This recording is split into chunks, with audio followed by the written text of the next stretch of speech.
जैसा कि आप जानते हैं, माइग्रेंट लेबर्स अर्थात श्रमिकों को लेकर जिस प्रकार की राजनीति पूरे हिंदुस्तान में हो रही है, ये अपने आप में बहुत ही दुखद है। आज तथ्यों के साथ भारतीय जनता पार्टी देश के सामने किस प्रकार, कौन लोग हैं वो जो राजनीति कर रहे हैं श्रमिकों को लेकर, ये उजागर करेगी। बंधुगण, at the outset itself I would like to state कि जहां तक भारत के प्रधानमंत्री आदरणीय नरेंद्र मोदी जी की इच्छा है, उनकी एक ही इच्छा है कि ये जो कोविड का संक्रमण काल भारत में हुआ है, पूरा भारत उससे किस प्रकार एकजुट होकर लड़े, चाहे गरीब हो, चाहे मध्यम वर्ग हो, चाहे उच्च वर्ग हो, सभी इससे सुरक्षित रहे। खास करके श्रमिकों के लिए मोदी जी की एक ही इच्छा है कि श्रमिक भी सकुशल अपने घर पहुंच जाए और स्वास्थ्य में भी वो सुरक्षित रहे। और इसी कारण से, मोदी जी की इसी इच्छा के कारण इंडियन रेलवेज और भारत सरकार ने 1200 ट्रेन की सुविधा की है। 1200 ट्रेन, 1200 ट्रेन पूरी तरह से तैनात है किस प्रकार इन श्रमिकों को अपने अपने राज्य, अपने अपने गंतव्य स्थान तक पहुंचाया जा सके। 1200 ट्रेन अर्थात 300 ट्रेन प्रतिदिन हिंदुस्तान में इंडियन रेलवेज के तरफ से श्रमिकों के लिए चलाया जा सकता है। आई रिपीट, 300 ट्रेन प्रतिदिन हिंदुस्तान में इंडियन रेलवेज के तरफ से श्रमिकों के लिए चलाया जा सकता है। ये हमारी क्षमता है। आज अगर 300 ट्रेन प्रतिदिन चलता है तो इसका अर्थ बनता है कि लगभग 5 लाख श्रमिक प्रतिदिन ट्रांसफर हो सकते हैं, अपने गंतव्य तक पहुंच सकते हैं ट्रेन के माध्यम से। इस देश में एक अनुमान के अंतर्गत लगभग 20 लाख ऐसे श्रमिक हैं, 20 लाख माइग्रेंट वर्कर, जो इस दौरान चाहते हैं कि वो अपने अपने राज्यों को जाएं। और अगर 300 ट्रेन चलती है और प्रतिदिन हम लगभग 5 लाख श्रमिकों को अपने अपने गंतव्य स्थान पहुंचा सकते हैं, जो क्षमता भारत की रेलवे की है, तो स्वाभाविक है कि 4 दिनों के अंदर 20 लाख श्रमिकों को हम अपने गंतव्य स्थान पहुंचा सकते हैं। और 4 दिन बहुत छोटा सा अवधि होता है। 4 दिन के अंदर सभी माइग्रेंट लेबर जिनको हम आज सड़कों पर देख रहे हैं, बहुत कष्ट सहते हुए देख रहे हैं, वो अपने अपने गांव, अपने अपने शहर पहुंच सकते हैं। मगर ऐसा क्यों नहीं हो रहा है, या बहुत सारी जगहों पर ऐसा क्यों नहीं हो रहा है? बंधुगण, वो इसलिए नहीं हो रहा है क्योंकि कुछ राज्य, खास करके जो कांग्रेस शासित राज्य हैं और जो टीएमसी के राज्य हैं, वो पूरी तरह से इस पे राजनीति करने में आमदा है। वो पूरी तरह से किस प्रकार श्रमिकों को ट्रांसफर न किया जा सके, और ये जो माइग्रेंट लेबर हैं, परेशान जो आज हो रहे हैं, वो इन्हीं कांग्रेस शासित राज्य और टीएमसी के कारण हो रहे हैं। मैं उदाहरण देता हूँ। आज सबसे अधिक अगर श्रमिक कहीं परेशान है तो वो वेस्ट बंगाल में है, वो झारखंड के हैं, वो छत्तीसगढ़ के हैं, और वो राजस्थान के। ये जो श्रमिक इन राज्यों से आते हैं वो सर्वाधिक परेशान हैं। देखिए, आपको समझना होगा कि आखिर ये परेशान क्यों हैं।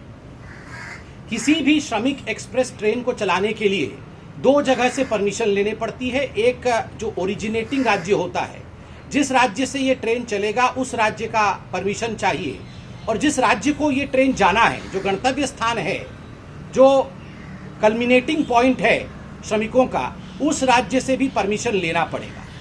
आप उदाहरणार्थ, अगर श्रमिक महाराष्ट्र से निकल करके बंगाल जाना चाहते हैं तो महाराष्ट्र की सरकार की भी परमिशन की आवश्यकता पड़ेगी वहां से ट्रेन निकलने के लिए, और बंगाल के सरकार की भी परमिशन की आवश्यकता पड़ेगी वहां ट्रेन को रिसीव करने के लिए। आपको आज बताते हुए मुझे बहुत दुख हो रहा है कि लगभग ओरिजिनेटिंग जो परमिशन होता है ओरिजिनेटिंग स्टेट्स का, ओरिजिनेटिंग स्टेट्स तो परमिशन दे रहे हैं, किंतु रिसीव करने वाले स्टेट्स, बहुत ऐसे स्टेट्स हैं जिनका मैं उदाहरण दूंगा, अभी संख्या के साथ दूंगा, वो परमिशन नहीं दे रहे हैं और वो राजनीति भी कर रहे हैं। कौन से ऐसे राज्य हैं जिन्होंने कितने कितने संख्या में ये परमिशन दिया है श्रमिकों के ट्रेन को लाने के लिए? मैं इसका आंकड़ा रख रहा हूं। उत्तर प्रदेश बधाई का पात्र है। योगी सरकार ने उत्तर प्रदेश में 487 ट्रेन्स को परमिशन दिया है उत्तर प्रदेश में प्रवेश करने के लिए। तो जो उत्तर प्रदेश के श्रमिक हैं हिंदुस्तान के भिन्न भिन्न राज्यों में, आज वो उत्तर प्रदेश में प्रवेश कर पा रहे हैं क्योंकि योगी सरकार ने 487, लगभग 490 ट्रेन ऐसे हैं जिनको परमिशन उत्तर प्रदेश की सरकार ने दिया। ठीक उसी प्रकार नीतीश कुमार भी बधाई के पात्र हैं क्योंकि बिहार की सरकार ने 254, लगभग 254 ट्रेन ऐसे हैं जो बिहार में जो श्रमिक बिहार के जो श्रमिक अन्य राज्यों में थे उनके ट्रेन्स को परमिशन दिया है बिहार में एंटर करने के लिए। ठीक इसके विपरीत आप ममता बनर्जी की सच्चाई को देखिए। आपको जान के आश्चर्य होगा कि ममता बनर्जी के वेस्ट बंगाल ने अभी मात्र 9 ट्रेन, आज जब ये प्रेस कॉन्फ्रेंस हो रहा है, मात्र 9 ट्रेन को इजाजत दी है, परमिशन दी है वेस्ट बंगाल में प्रवेश करने के लिए। कहां तो उत्तर प्रदेश में 487, कहां बिहार में 254 और वेस्ट बंगाल के कई श्रमिक अन्य राज्यों में, मगर केवल 9 ट्रेनों को अभी तक परमिशन दिया गया है। ठीक उसी प्रकार कांग्रेस शासित छत्तीसगढ़ के भी परिश्रमी छत्तीसगढ़ी भाई बहन हमारे कई राज्यों में कार्यरत हैं श्रमिक के रूप में। बहुत बड़ी तादाद में वो छत्तीसगढ़ पहुंचना चाहते हैं, किंतु कांग्रेस शासित छत्तीसगढ़ राज्य ने मात्र 10 ट्रेनों को अभी तक परमिशन दिया है अपने राज्य में प्रवेश करने का। तो छत्तीसगढ़ के लोग अन्य जगह पे बहुत परेशान हो रहे हैं।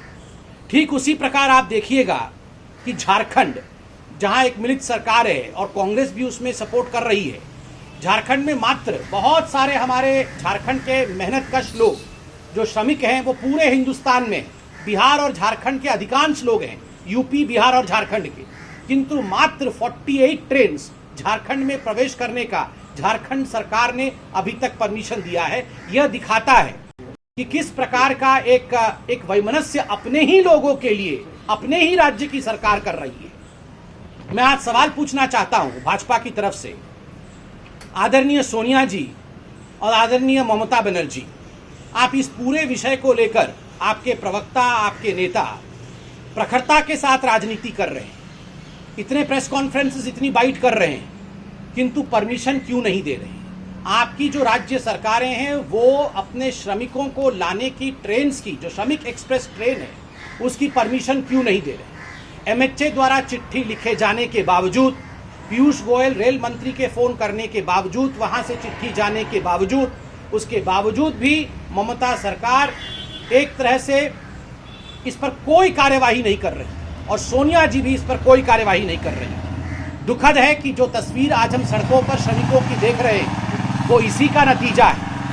आज राज्य सरकारों को चिट्ठी लिख के गृह सचिव ने भी कहा था कि श्रमिक एक्सप्रेस ट्रेन तक श्रमिकों को पहुंचाने के लिए राज्य सरकार उनके लिए बंदोबस्त करे, उनके लिए सही तरीका अपनाए, शेल्टर होम में रखे, शेल्टर होम में उन्हें भोजन कराए, जलपान, पानी इत्यादि की व्यवस्था करे। ये सारा केंद्र सरकार ने खर्चा उठाया हुआ है, सारा पैसा केंद्र सरकार ने एसडीआरएफ के माध्यम से राज्य सरकारों को दिया हुआ है ताकि शेल्टर होम में ये लोग रह सके, श्रमिक बंधु, माइग्रेंट लेबर्स, और फिर ये श्रमिक एक्सप्रेस ट्रेन तक सुरक्षित पहुंचाए जा सके। आज बेचारे श्रमिक पैदल चल रहे हैं, आज बेचारे श्रमिकों के पांव में छाले हैं। कौन इसके लिए जिम्मेदार है? ममता बनर्जी और सोनिया गांधी इसके लिए पूरी तरह से जिम्मेदार हैं कि उनके शासित राज्यों में किसी प्रकार के प्रावधान नहीं किए गए हैं और उनके राज्यों में परमिशन भी नहीं दिया जा रहा है श्रमिक एक्सप्रेस ट्रेन के लिए।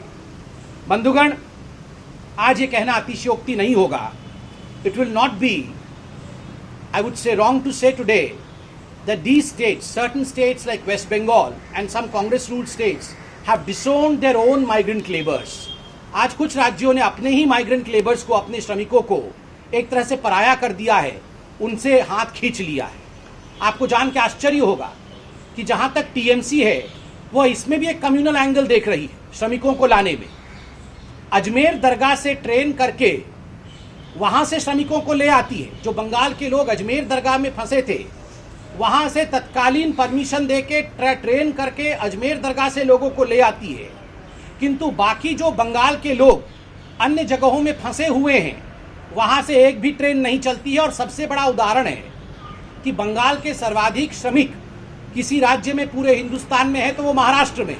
मगर आपको जान के आश्चर्य होगा, महाराष्ट्र से बंगाल ने अभी तक एक भी ट्रेन चलने की अनुमति नहीं दी है, जिसका नतीजा हम बांद्रा में, जिसका नतीजा हम महाराष्ट्र के कई सड़कों पर आज हम देख रहे हैं। इसका जवाब कौन देगा?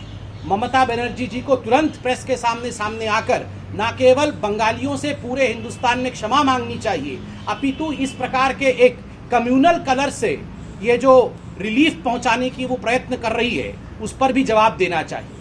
अजमेर दरगाह के लोगों को लाया गया, कोई आपत्ति नहीं है, उन्हें भी लाना चाहिए, उत्तराखंड में भी फंसे हुए बंगालियों को लेकर आना चाहिए। यह भी ममता बनर्जी का ही दायित्व है। बंधुगण, बंगाल कोई साधारण राज्य नहीं है। What Bengal thinks today, India thinks tomorrow, ये कभी बंगाल के लिए कहा गया। 1971 में और उससे पहले 1947 में बंगाल ने बहुत बड़ा एक्सोडस और एक बहुत बड़ा माइग्रेशन देखा था। आप जानते हैं क्यों देखा था? पार्टीशन के कारण और युद्ध के कारण, बांग्लादेश के बनने के कारण। बंगाल ने बहुत कुछ सहा है और आज भी ममता बनर्जी के निर्मम एटीट्यूड के कारण, उनकी निर्मम मनोवृत्ति के कारण पूरे हिंदुस्तान में बंगाल के जो श्रमिक हैं वो बहुत कुछ सह रहे हैं। इस पर राजनीति नहीं होनी चाहिए। प्रत्येक राज्य सरकार का कर्तव्य है कि वो श्रमिकों को लेकर सेंसिटिव हो। केंद्र सरकार ने हर प्रकार से राज्य सरकार को जो सहूलियत देना चाहिए श्रमिकों के लिए, शेल्टर होम, 3 वक्त का भोजन, प्रत्येक भोजन 100 रुपए की है, ये कल निर्मला सीतारमण जी ने खुद कहा। उनके राशन के लिए पहले 3 महीने का किया गया था, वो 2 महीने के लिए एक्सटेंड करना, ये सारी व्यवस्था केंद्र सरकार ने किया। हर बात पे राजनीति ना करिए। जो श्रमिक हैं वो हमारी आत्मा है, हिंदुस्तान की आत्मा है। आत्मा के ऊपर इस प्रकार कुठाराघात करके राजनीति करने की कोशिश जो राजनीतिक दल कर रहे हैं, कहीं ना कहीं वो हिंदुस्तान की आत्मा के साथ खिलवाड़ कर रहे हैं। ये उचित नहीं।